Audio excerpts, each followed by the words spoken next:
ساری رسول کریم صلی اللہ تعالی علیہ وسلم نے بیان کر دی ہیں جتنی خوبصورتیاں ہو سکتی تھی۔ کچھ لوگ ایسے ہوتے ہیں جو بیچارے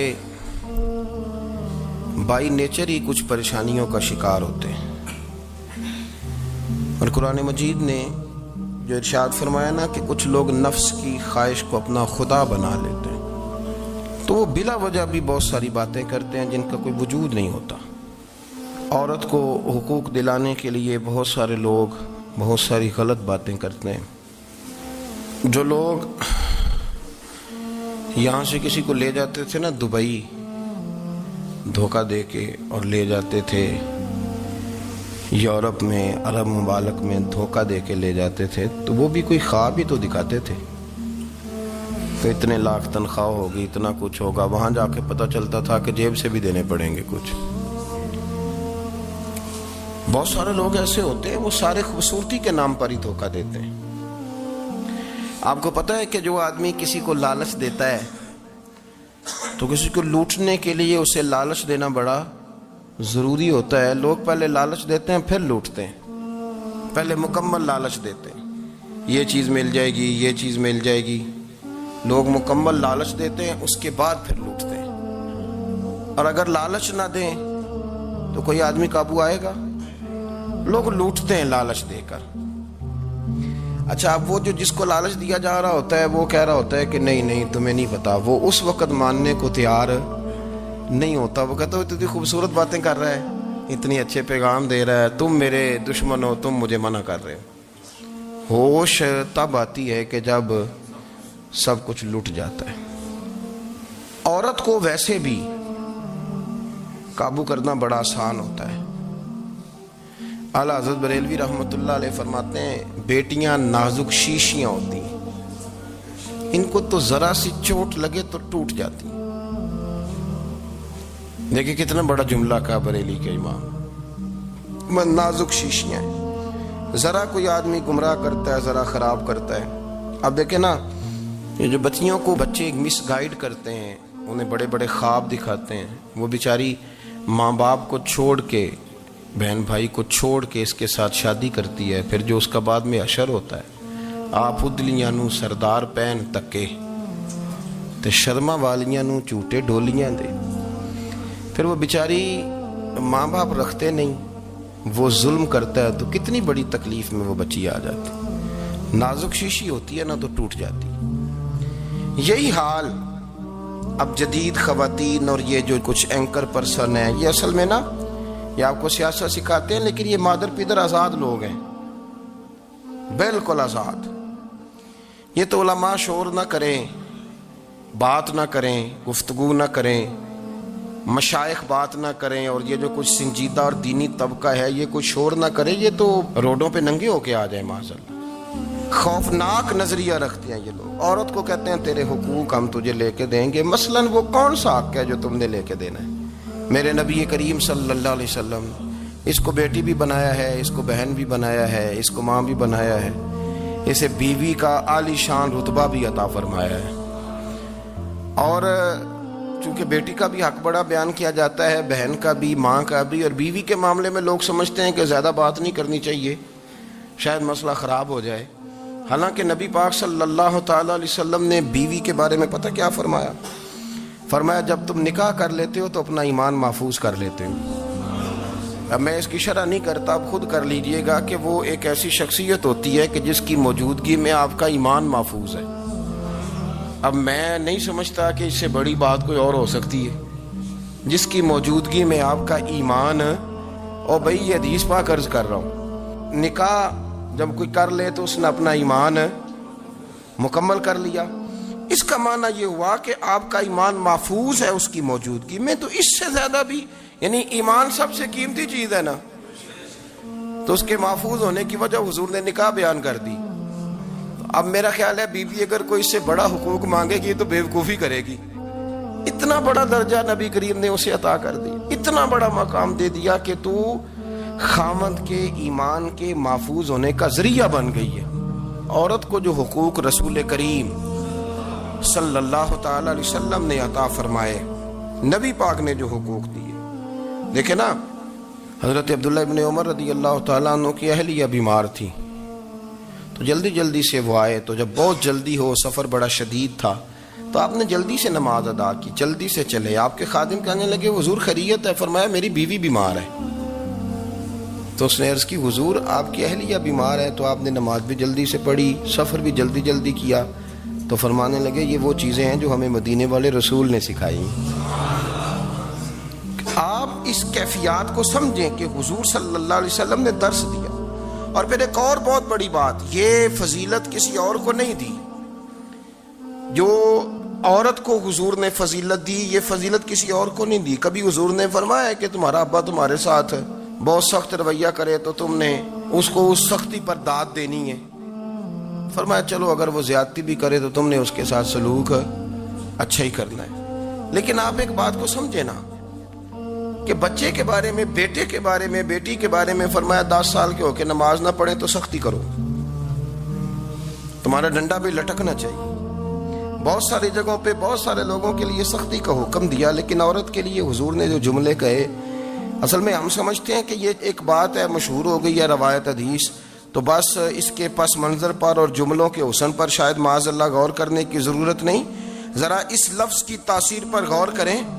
حضور نے فرمایا عورت ٹیڑھی پسلی سے پیدا کی گئی ہے، یہ ٹیڑھی ہے، کو سیدھا کرنے کی کوشش کرو گے تو ٹوٹ جائے گی۔ تو حضور پھر ہمارے لیے حکم کیا ہے؟ فرمایا جیسی ہے تم اسی کے ساتھ نبھا کرو۔ آپ سمجھیں کہ اتنا محفوظ حضور نے درجہ دے دیا بی بی کو، اتنا محفوظ کہ فرمایا غلطی بھی ہو تو میرے غلاموں تم اس کے ساتھ نبھا کرو، گزارا کر لو۔ کو کیا اور حق چاہیے عورت کو، جس کو اس کی غلطیوں سمیت نبی پاک نے قبول کرنے کا حکم دے دی کہ اس کی کمزوریوں سمیت قبول کر لو۔ اب اس کو اور کیا، کوئی کمزوریوں سمیت قبول کرتا ہے؟ کبھی آپ دکان پہ بیٹھے ہو تو آپ کہیں بھی اس میں یہ بھی غلطی، میرے مال میں یہ بھی کمزوری ہے، یہ بھی کمزوری ہے، یہ بھی کمزوری ہے، تو کر لے قبول؟ کرتا ہے کوئی؟ کوئی شخص ایسا ہو جو کسی چیز کی کمزوریاں بیان کر کے کہ اسے قبول کرو؟ پر رسول کریم صلی اللہ تعالی علیہ وسلم نے نا ہمیں سبق دیا، حضور نے ہمیں درس دیا، نبی پاک نے ہمیں پیغام دیا۔ فرمایا یہ ٹیڑھی ہے، سیدھی کرنے کی کوشش کرو گے تو بیچاری ٹوٹ جائے گی، تو اس کے ساتھ نبھا کر جاؤ۔ آپ میری بات کو سمجھیے گا۔ چلیں میں اس پر ایک اور بخاری مسلم کی حدیث پڑھتا ہوں۔ حضرت سلمان فارسی رضی اللہ تعالیٰ عنہ اور حضرت ابو درداء کے درمیان بھائی چارہ تھا۔ مکے سے مدینے جب لوگ آئے تو حضور نے بھائی بھائی بنایا تھا، ان کے درمیان بھائی چارہ تھا، تو ابھی پردے کی آیات نازل نہیں ہوئی تھیں، تو لوگ ایک دوسرے کی طرف جاتے تھے۔ حضرت سلمان فارسی رضی اللہ تعالیٰ عنہ حضرت ابو درداء رضی اللہ تعالیٰ عنہ کے گھر میں تشریف لے گئے، تو دیکھا کہ ان کی بیوی بڑی غمگین بیٹھی ہیں۔ تو ہم نے فرمایا بہن کیا ہوا؟ تو کہنے لگی تمہارے بھائی کو دلچسپی کوئی نہیں رہی، ہر روز روزہ رکھ لیتا ہے اور ساری رات نفل پڑھتا ہے۔ حضرت سلمان فارسی کہنے لگے ٹھیک ہے کر لیتے ہیں بندوبست۔ نماز دین ہے کہ نہیں؟ دین ہے نا یہ چیزیں۔ لیکن حضرت سلمان فارسی جناب ابو درداء سے کہنے لگے آج میں نے تیرے گھر میں رہنے رات کو، کیونکہ وہ تو ساری رات نماز پڑھتے تھے، نفل پڑھتے تھے۔ انہوں نے کہا ٹھیک ہے، ایک بستر لا کے بچھا دیا حضرت سلمان فارسی کے لیے۔ سلمان فارسی فرمانے لگے دوسرا بھی لا۔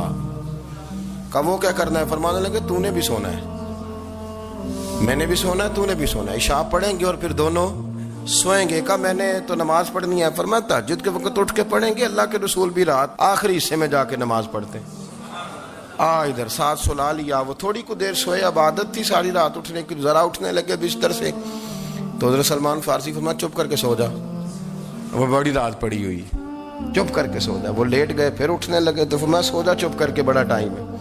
سحری کے وقت اٹھے، نفل پڑھے، ان کا ارادہ تھا روزہ رکھنے کا، تو فرمانے لگے کل رکھا تھا نا نفلی روزہ؟ جی رکھا تھا، پرسوں بھی رکھا تھا، ترسوں بھی رکھا تھا۔ فرمایا آج نہیں رکھنا، آج میں تیرا مہمان ہوں، سارا دن کٹھے مل کے روٹیاں کھائیں گے، آج نہیں روزہ رکھنا، سلا دیا۔ اب حضرت ابو درداء رضی اللہ تعالیٰ عنہ کہہ تو کچھ نہ سکے، پر کہنے لگے سلمان تم پتہ تم کیا کر رہے ہو، نہ تم نے مجھے رات اٹھ کے زیادہ نفل پڑھنے دیے، سویرے روزہ نہیں رکھنے دیا۔ تو حضرت سلمان فارسی کہنے لگے کوئی لمبی بات تو نہیں نا، چلتے ہیں نا ابھی فجر میں مسجد نبی میں، تو نبی پاک کو بتاتے ہیں، سرکار دو عالم علیہ السلام کی خدمت میں تو اپنی بات کرنا، میں اپنی کروں گا، حضور نتیجے کا اعلان فرما دیں گے، بات طے ہو جائے گی۔ حاضر خدمت ہوئے، عرض کی یا رسول اللہ صلی اللہ تعالی علیہ وسلم یہ ساری رات نفل پڑھتے ہیں، ہر روز روزہ رکھتے ہیں، ان کی اہلیہ غمگین بیٹھی ہیں، حکم فرمائیں۔ تو نبی پاک صلی اللہ علیہ وسلم نے فرمایا پھر ہوا کیا؟ یا رسول اللہ میں نے رات سلایا ہے، سحری میں اٹھایا ہے، سویرے روزہ نہیں رکھنے دیا۔ نبی پاک نے فرمایا سلمان فارسی نے ٹھیک کیا، سلمان فارسی نے ٹھیک کیا۔ پھر حضور نے فرمایا، نبی کریم نے فرمایا ابو درداء تیرے اوپر اگر اللہ کا حق ہے، اس کے رسول کا حق ہے، دین کا حق ہے، تو فرمایا تیری آنکھ کا بھی تیرے اوپر حق ہے، تیرے وجود کا بھی تیرے اوپر حق ہے۔ یہ حضور نے فرمایا تیرے بچوں کا بھی تیرے اوپر حق ہے، تیری بیوی کا بھی تیرے اوپر حق۔ اس حق کو بھی سمجھے، حقوق اللہ بھی ہیں، پر تیری آنکھ کا بھی تیرے اوپر کیا مانا کہ تیری آنکھ سونا چاہتی ہے تو اسے سلا بھی، تیرے وجود کا بھی تیرے اوپر حق ہے، تو تیرا وجود آرام کرنا چاہتا ہے تو اسے آرام بھی کرا۔ اور پھر وہاں نبی پاک صلی اللہ علیہ وسلم نے فرمایا میں تم سب، سننا یہ لفظ حدیث کے، حضور نے اسی موقع پر فرمایا میں تم سب سے زیادہ اپنے رب کو جانتا ہوں اور میں تم سب سے بڑھ کر اپنے رب سے ڈرتا ہوں۔ حضور فرمانے لگے میں روزہ بھی رکھتا ہوں، افطار بھی کرتا ہوں، یعنی کبھی رکھتا ہوں اور کبھی نہیں رکھتا۔ فرمایا میں نفل بھی پڑھتا ہوں اور اپنی بیویوں کو وقت بھی دیتا ہوں۔ سرکار مسجد میں بھی آتے تھے، نواسوں کے ساتھ کھیلا بھی کرتے تھے، ان کے ساتھ پیار بھی کرتے تھے۔ تو اتنے بڑے حقوق حضور نے بیان فرمائے عورتوں کے کہ تمہاری بیوی کا بھی تمہارے اوپر۔ لو ایک حدیث بخاری کی اور یہاں بیان کر دیتا ہوں۔ ایک شخص نے آ کے عرض کی یا رسول اللہ صلی اللہ تعالی علیہ وسلم جہاد کے لیے تیاری ہو گئی ہے، صفیں بن رہی ہیں، مجاہدین کی تیاری ہے، تو میرا بھی نام لکھ دیا گیا ہے مجاہدوں کی لسٹ میں، لیکن یا رسول اللہ صلی اللہ تعالی علیہ وسلم میری بیوی نے حج کی تیاری کر لی ہے اور میرے دوستوں نے، صحابہ نے میرا نام مجاہدین کی لسٹ میں لکھ دیا، تو میرے لیے کیا حکم ہے؟ یہ بخاری مسلم ہے۔ تو نبی پاک صلی اللہ تعالی علیہ وسلم نے فرمایا جہاد پہ کوئی اور چلا جائے گا تو بیوی کے ساتھ حج کرنے جا، اسے محرم کی ضرورت ہے، وہ تیرے بغیر کیسے جائے گی؟ مجاہدین کو تو اور مجاہد مل جائے گا، پر تو اپنی بیوی کے ساتھ جانا۔ نبی پاک صلی اللہ علیہ وسلم نے مرد کو محافظ بنایا ہے، عورت کو مرد کا قیدی نہیں بنایا، بلکہ عورت کو حفاظت عطا کی اور مرد کو اس کا محافظ بنایا۔ اب بچیاں آزاد ہونا چاہتی ہیں، اور آزادی بھی وہ والی کہ جو بنیادی طور پر آزادی نہیں، فحاشی ہے۔ میں نے بہت پہلے کہا ہے کہ اسلام بیٹیوں کو قیمتی سمجھتا ہے۔ جس بندے کے پاس 20 تولے سونا ہو وہ چوک میں لے کے نہیں آتا، وہ قیمتی چیز ہے، اس نے چھپا کے رکھی ہوتی ہے۔ تو جو نبی پاک صلی اللہ علیہ وسلم کا کلمہ پڑھنے والے بیویاں، اسلام انہیں قیمتی سمجھتا ہے، کہتا ہے کہ تم قیمتی ہو لہذا گھر کے اندر رہو، تم باہر نہ ہو۔ لیکن عورتیں ہیں کہ ان کو بلا وجہ لوگ خراب کر دیتے ہیں اور بلا وجہ وہ اس مغالطے کا شکار ہو جاتی ہیں۔ اب آگے بڑھتے ہیں۔ قرآن مجید نے سورہ نور کی آیت نمبر 30 میں کہا کہ کل للمؤمنین یغضوا من ابصارہم، فرمایا کہ اے محبوب علیہ السلام مومن مردوں سے کہہ دو کہ اپنی نظریں جھکا کے رکھیں، اپنی نظریں۔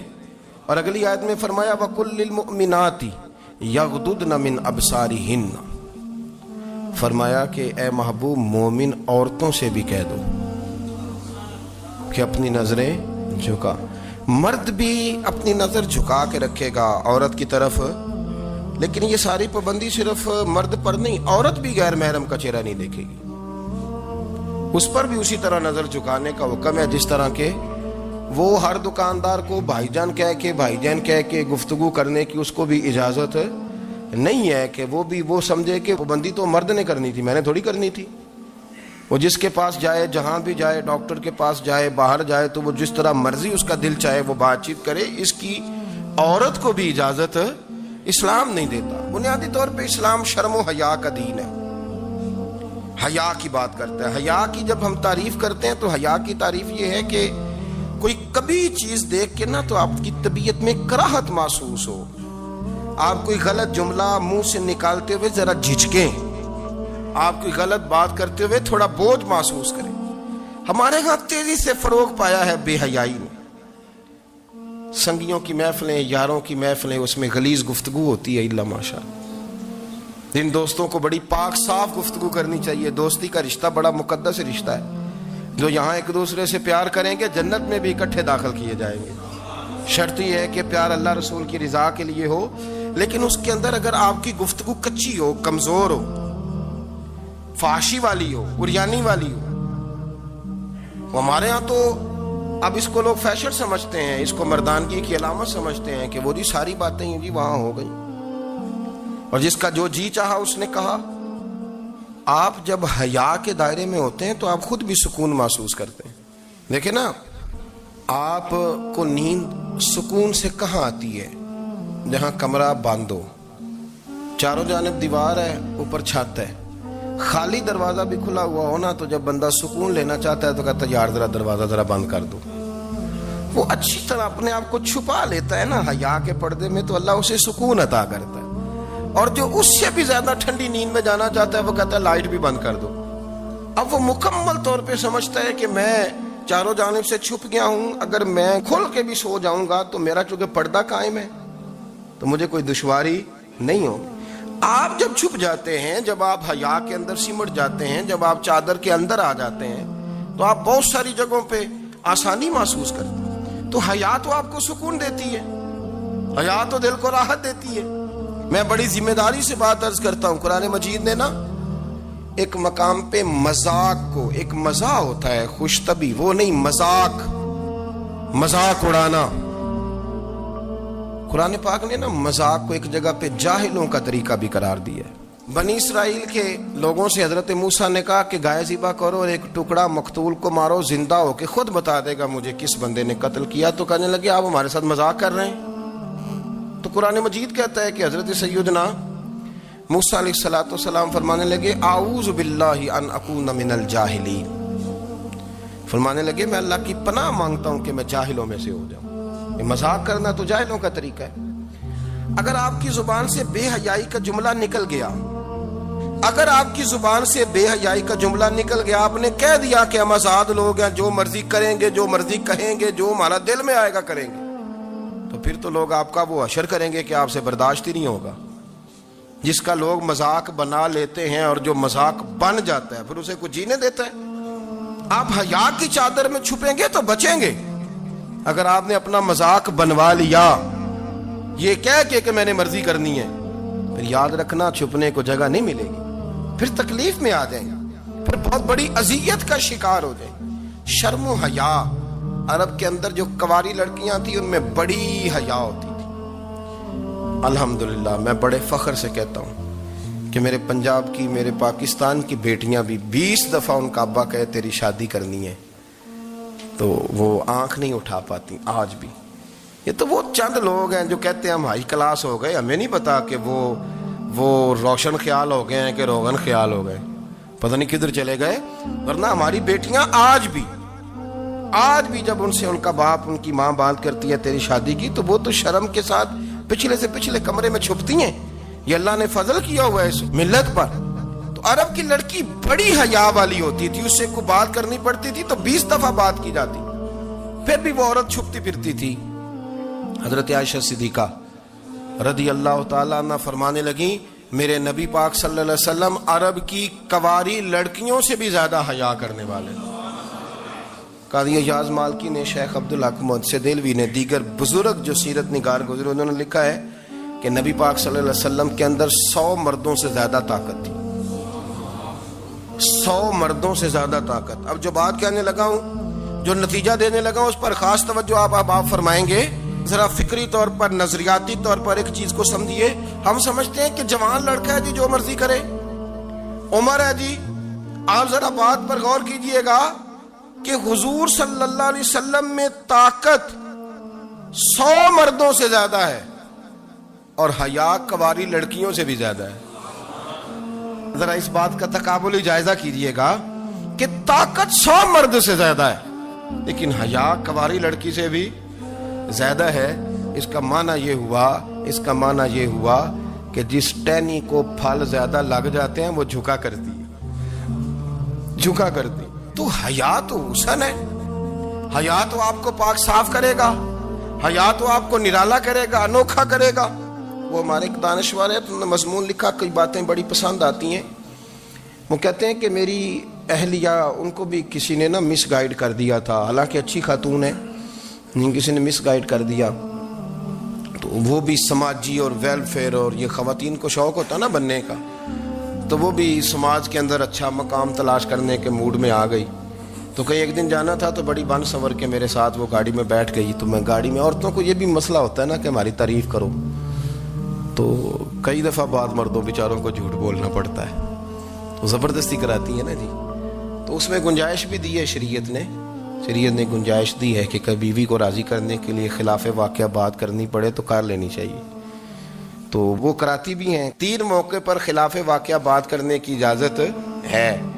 واقعہ کے خلاف بھی آپ بات کر سکتے ہیں. جنگ کے موقع پر 2 لوگوں کو صلح کرانے کے لیے اور بیوی کو راضی کرنے کے لیے کر لیں کوئی ایسی بات، بے شک اپنی طبیعت پہ جبر کر کے کر لیں، گنجائش ہے، اجازت ہے. تو وہ کہتے ہیں جب وہ گاڑی میں میرے ساتھ بیٹھی بن سنور کے، تو وہ تقاضا کرنے لگی کہ میں نے مطلب بڑے اچھے کپڑے پہنے ہیں پر آپ نے توجہ نہیں کرائی.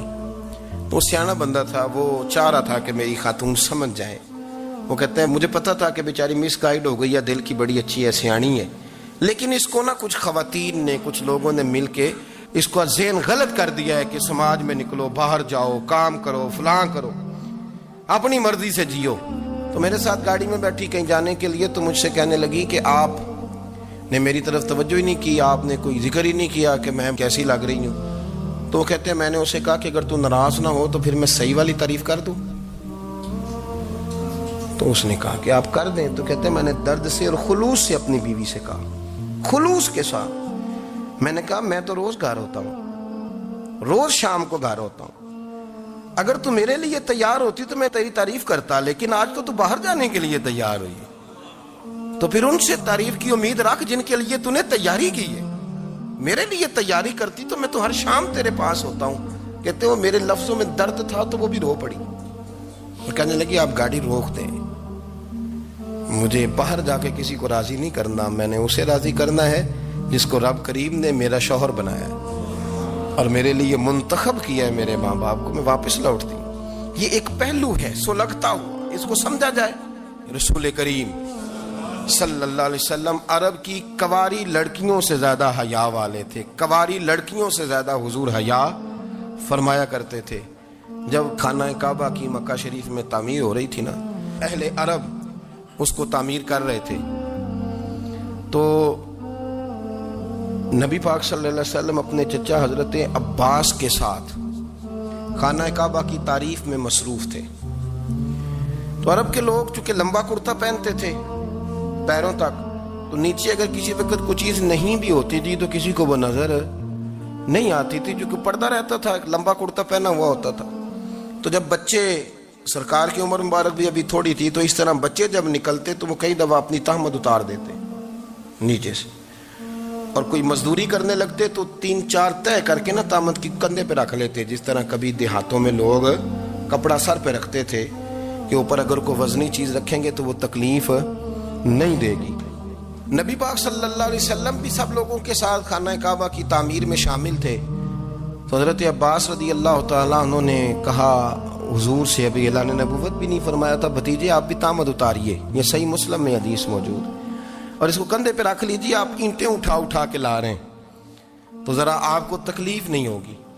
تو سرکار دو عالم صلی اللہ علیہ وسلم سے یہ بات کہی اور پھر جلدی سے حضور کی تہمت کو نکال کے نا، حالانکہ لمبا کرتا پہنا ہوا ہے، تو وہ جیسے ہی ان کے کندھے پہ رکھا اینٹیں رکھنے کے لیے، تو سرکار تو زمین پہ گر گئے، بے ہوش ہو گئے، آنکھیں آسمان کی طرف.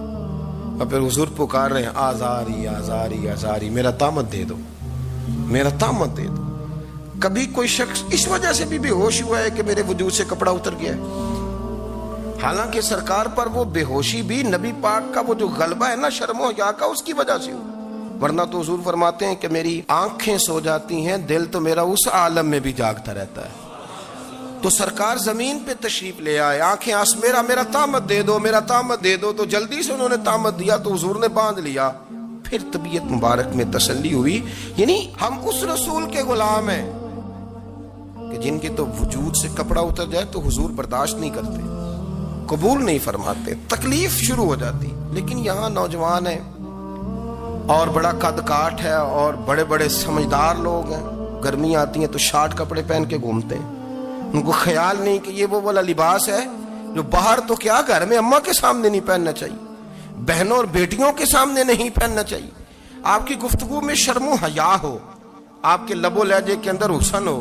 آپ کو پتہ ہے نبی پاک صلی اللہ علیہ وسلم نے فرمایا میری امت میں سب سے زیادہ حیا کرنے والے عثمان غنی ہیں. عثمان غنی سب سے زیادہ حیا کرنے والے.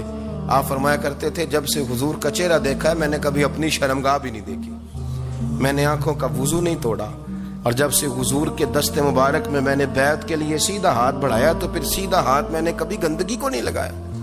حیات. آپ باتھ روم کے اندر بھی غسل فرماتے تھے تو کپڑوں سمیت کرتے تھے. کسی نے کہا حضرت جی واش روم کے اندر کیوں نہیں کپڑے اتارتے؟ آپ فرمانے لگے باہر بندوں سے حیا کرتا ہوں, اندر جاتا ہوں تو رب سے حیا آنی شروع ہو جاتی, وہ تو دیکھ رہا ہے نا. تو میں جو بات آپ کی خدمت میں عرض کرنا چاہتا ہوں اس کو آپ سمجھیے گا میرے عزیز, کہ شرم والا مزاج, گفتگو بھی شرم والی, آنکھیں بھی شرم والی, لباس بھی شرم والا, دوستی یاری بھی شرم والی, بہت ساری ایسی باتیں. دیکھیں نا آپ ذرا, میں نے کہا کہ باتوں کو سن کے گزر نہ جایا کریں, اس کی گہرائی پر غور کریں. حضور علم کا سمندر ہے, سرکار سے زیادہ علم دنیا میں کسی کے پاس موجود نہیں ہے, اور صحابہ کو موقع ملا ہوا ہے اس سمندر سے فیض لینے کا. لیکن ان کی حالت یہ ہے کہ حضرت علی المرتضیٰ فرماتے ہیں 14 دن گزر جاتے. حضور سے کوئی سوال پوچھنا ہوتا تھا پر میں شرم کے مارے نہیں پوچھ پاتا تھا. 14 دن. بخاری شریف میں موجود ہے, ایک دن نبی پاک صلی اللہ علیہ وسلم نے پوچھا صحابہ سے کہ وہ کون سا درخت ہے جس کے پتے نہیں گرتے, اور وہ درخت اس طرح ہے جس طرح مومن ہوتا ہے, وہ درخت میرے مومن کی طرح بتاؤ. حضرت عبداللہ ابن عمر فرماتے مجھے پتا تھا کہ وہ کھجور کا درخت ہے, لیکن چونکہ ابو بکر صدیق بھی بیٹھے ہیں, عمر فاروق بھی بیٹھے ہیں, مولا علی بھی بیٹھے ہیں, عثمان غنی بھی بیٹھے ہیں, اتنے جید لوگ بیٹھے ہیں, تو مجھے حیا آتی تھی کہ میں کیوں جواب دوں. کہتے سرکار نے کئی دفعہ پوچھا, لوگوں نے کئی اور درخت بتائے, پر فرمایا تمہارا جواب درست نہیں ہے. آپ حیا کے اس پہلو پر غور کریں کہ سوال کا جواب آتا ہے, سوال کا جواب, یعنی مجھے سوال کا جواب آتا اور پھر میں دوں نہ, مجھے بدعزمی نہ ہو جائے گی. یہ کیسے ممکن ہے کہ میری رات گزر جائے, مجھے پتا بھی تھا اور میں نے بتایا نہیں. بہت سارے لوگ آ کے بہت ساری باتیں بتاتے ہیں, بہت ساری باتیں وہ سمجھاتے ہیں, تو ہم غور سے ان کا چہرہ دیکھنے لگ جاتے ہیں, کہتے ہیں یار اس کا تو دعویٰ تھا کہ میں سمجھنے آتا ہوں, تو یہ تو ہمیں سمجھا رہا ہے, چلو الحمدللہ ہم سمجھنے کو تیار ہیں. لیکن میرے عزیز پتہ بھی ہے جواب کا, علم بھی ہے, لیکن فرماتے ہیں میری حیا نے مجھے اجازت نہ دی کہ میں جواب دوں. آپ فرماتے ہیں پھر حضور سے صحابہ نے عرض کی کہ یا رسول اللہ آپ ہی بتا دیں وہ درخت کون سا ہے. تو حضور نے فرمایا بھئی وہ کھجور کا درخت ہے. تو آپ فرماتے ہیں میں دل میں کہہ رہا تھا کہ الحمدللہ میرا جواب درست ہے, حالانکہ میں نے جواب دیا ہی نہیں. تو لفظوں میں حیا, جملوں میں حیا, آنکھوں میں حیا, اٹھنے میں حیا, بیٹھنے میں حیا, چلنے میں حیا ایک خوبصورت حسن ہے. اور نبی پاک صلی اللہ علیہ وسلم نے فرمایا جب تو بے حیا ہو جائے نا پھر تو آزاد ہے, پھر تو جو مرضی کا, پھر تو جو. اس لیے بزرگ جب کسی کو بے حیا کہتے تھے نا, اللہ اکبر, اور جب کسی کو کہتے تھے نا یہ بے حیا ہے تو لوگ سمجھتے تھے کہ کوئی ہلکی سی بات کر دی, لیکن ان کا معنی یہ ہوتا تھا کہ بس بھائی اب اس کے ساتھ کوئی کلام کرنے کی ضرورت ہے, اس کو اب اصلاح کی ضرورت نہیں, یہ بے حیا ہے. کیا معنی کہ اب یہ جو اس کے دل میں آئے گا وہ کرے گا, جو اس کی طبیعت چاہے گی وہ کرے گا, اب یہ کسی پہلو بھی قابو آنے کو تیار, بے حیا ہو گیا. بے حیائی بہت بڑا